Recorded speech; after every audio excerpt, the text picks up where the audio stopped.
नमस्कार, स्वागत है आपका सारा द स्टोरी टेलर में।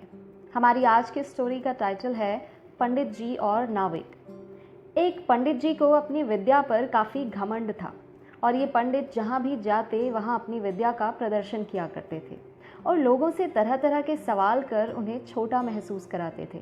पंडित जी की इस आदत से हर कोई परेशान रहता था क्योंकि ये पंडित लोगों की बेइज्जती करने का कोई भी मौका नहीं छोड़ते थे। एक दिन पंडित जी को किसी काम के लिए दूसरे गांव में जाना होता है और ये गांव गंगा नदी के पार बसा होता है। ये पंडित गंगा नदी के पास खड़ी एक नाव में जाकर बैठ जाते हैं और नाविक को नदी के दूसरी ओर जाने को कहते हैं। पंडित जी का आदेश मिलते ही नाविक अपनी नाव को लेकर गंगा नदी के दूसरी ओर चल पड़ता है। कुछ देर बाद घमंडी पंडित नाविक से कहते हैं, क्या तुम्हें हमारे शास्त्रों का ज्ञान है? नाविक बोलता है, नहीं पंडित जी, मुझे शास्त्रों का कोई ज्ञान नहीं है। ये बात सुनकर पंडित जी कहते हैं, तुम्हारी पाव भर जिंदगी तो पानी में ही डूब गई।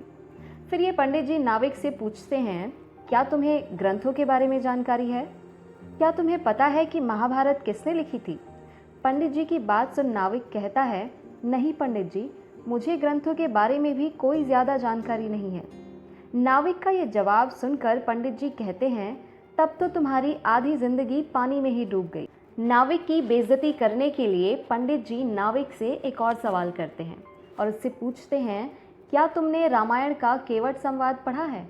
क्या तुम जानते हो कि आखिर केवट कौन हुआ करता था और श्री राम से मिलने पर केवट ने क्या किया था? इन सवालों का जवाब भी नाविक को नहीं पता था और वो पंडित से कहता है, पंडित जी, मैं अनपढ़ हूँ, मुझे इन चीज़ों का ज्ञान नहीं है। नाविक की ये बात सुनने के बाद पंडित कहते हैं, हे मूर्ख, तुम्हारी तो 3/4 जिंदगी पानी में ही डूब गई। वहीं कुछ देर के बाद गंगा नदी में तेज लहरें उठने लगती हैं और नाविक पंडित जी से कहता है, पंडित जी, लगता है तूफान आने वाला है और ये नाव कभी भी डूब सकती है। क्या आपको तैरना आता है? पंडित जी डर के मारे कहते हैं, नहीं भाई, मुझे तैरना नहीं आता है। पंडित जी की ये बात सुनकर नाविक हंसने लगता है और कहता है, पंडित जी समझ लीजिए, फिर तो आपकी पूरी ज़िंदगी पानी में ही डूब जाएगी। थोड़ी देर बाद नाव तूफान की चपेट में आ जाती है और पानी में पलट जाती है। नाविक को तैरना आता था और वो तैरकर नदी के किनारे पहुंच जाता है, जबकि पंडित जी पानी में बह जाते हैं और उनकी मृत्यु हो जाती है।